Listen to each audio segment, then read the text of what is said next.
Shavua Tov les amis, j'espère que vous avez passé un bon Shabbat, que vous avez pris des forces pour la nouvelle semaine. On va revenir un peu sur le sujet de la tefila et on va essayer de voir comment est-ce qu'il faut se présenter devant Akadosh Baruch Hu au moment de la tefila.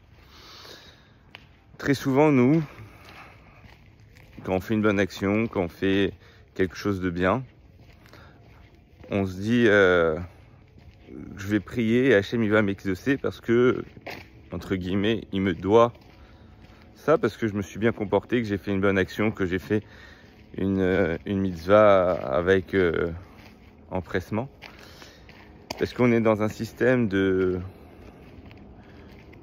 d'action et de récompense. Alors certes, les mitzvot, elles sont récompensées, on ne connaît pas le salaire des mitzvot.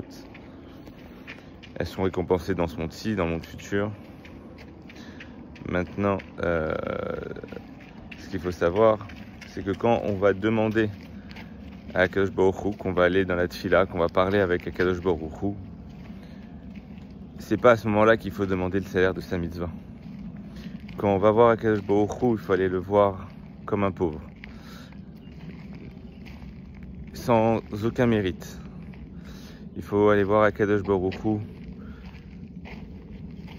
et lui dire Akadosh Baruch Hu, tu ne me dois rien, je ne suis rien.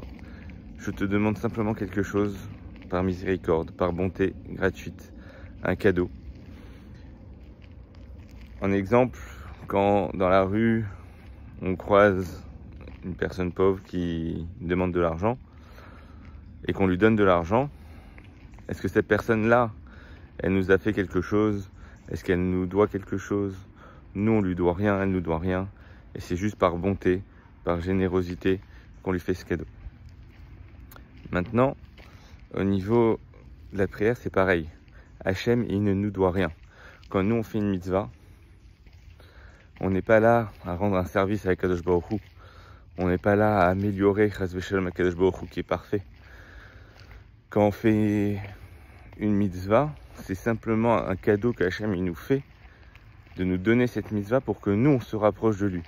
Comme on dit dans la Mida, on dit Kadeshenu b'mitzvotecha. Sanctifie-nous par tes mitzvot. Les mitzvot, elles sont là pour nous sanctifier. Elles ne sont pas là pour nous donner un argument à Akadosh Baruch Hu qu'il exauce nos prières. On doit prendre toutes les mitzvot que l'on fait comme un cadeau, de se rapprocher et de se rapprocher continuellement d'Akadosh Baruch Hu. Le salaire de la mitzvah, il ne doit pas nous intéresser, comme c'est écrit dans le Pirkei Avot.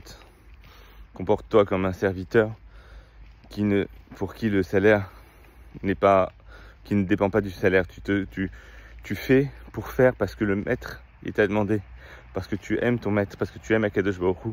Alors tu fais les mitzvot pour te rapprocher de lui. En aucun cas tu ne dois te servir de tes mitzvot pour demander quelque chose à Akadosh Baruch Hu. Akadosh Baruch Hu, quand il veut te donner quelque chose, il te donne par cadeau gratuit. Quand toi tu pries, tu dois demander par miséricorde gratuite. Après, Hachem il donne pas. Ça c'est pas ton problème. Et c'est pas dans nos calculs, c'est pas dans nos comptes. Mais quand on se présente dans la prière, si on commence à se présenter avec notre mitzvot, c'est une source de ga'ava et c'est une source du fait que c'est à l'origine du fait que la prière qu'on fait ne peut et potentiellement ne sera pas exaucée. Donc les amis, je vous souhaite une bonne semaine. Essayez de prier Akadosh Baruch Hu le plus simplement possible. Le plus simplement possible. Demandez tout par cadeau, bonté gratuite. Ne mettez jamais en avant vos mitzvot. Hachem ne nous doit rien. Tout ce qu'il nous fait, c'est que des cadeaux. Profitez des cadeaux qu'Hachem nous donne. Shavua Tov.